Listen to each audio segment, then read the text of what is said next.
This is a really great article. I think it sums it up really, really well.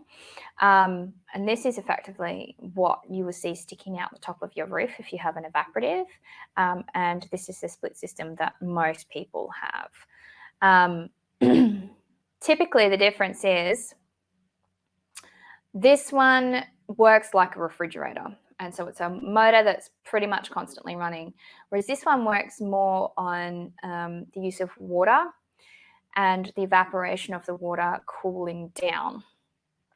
So evaporative cooling is really great for fresh air, cleaner air, energy efficiency. It's much more eco-friendly because it keeps your carbon footprint low, but it doesn't work everywhere. It is great in places like Melbourne and Adelaide and Perth because it's usually pretty dry when it's hot. You cannot use these in the tropics because it's already hot and sticky and humid, so it just won't evaporate the water, which won't cool anything.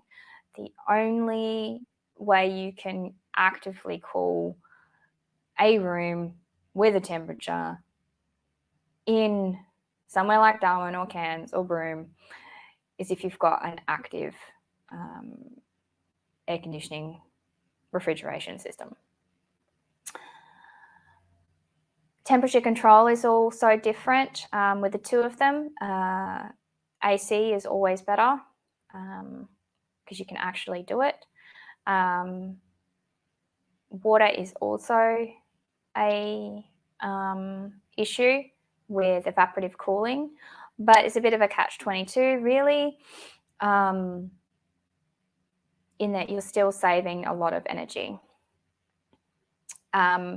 One of the great things about evaporative is it's, like I was saying before with fans, it does help with ventilating because you still get fresh air coming in and you have to actually open some of your windows and doors to let things go through. So if you're living in Brisbane, really AC is kind of the only way to go because it gives you the options of temperature control. I would also go with reverse cycle because it does get quite cold. Reverse cycle works in the same sort of way. You can, turn it on, heat the room up, and then turn it off again, and just keep the doors and windows closed and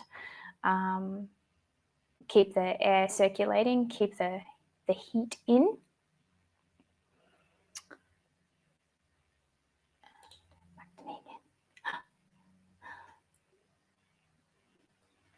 There's another dilemma is, do you go with split systems or ducted when you're talking about refrigeration? Because evaporative systems are almost always ducted. You can get some splits, but they're not very common. So you're ducting the whole house. You're getting the air through the whole house. That's how it works. Just like we saw with the energy efficiency table that I brought up before, ducted is always the most expensive way to cool a home. In some instances, yes, you need it. If you've got a multi-generational home and there are people at home during the day in separate rooms at the same time, then it makes sense to cool down more of your home.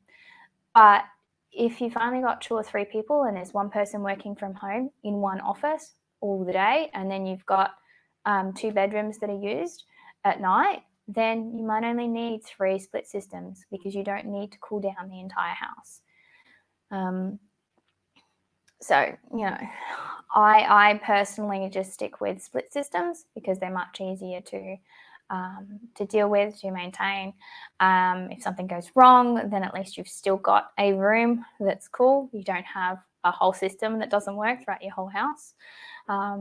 And you're not cooling down the whole house just for the sake of one person in one room. It's just not energy efficient. It doesn't make any sense. that I always recommend reverse cycle, unless you're living in somewhere like Darwin, of course, which, you don't necessarily need it.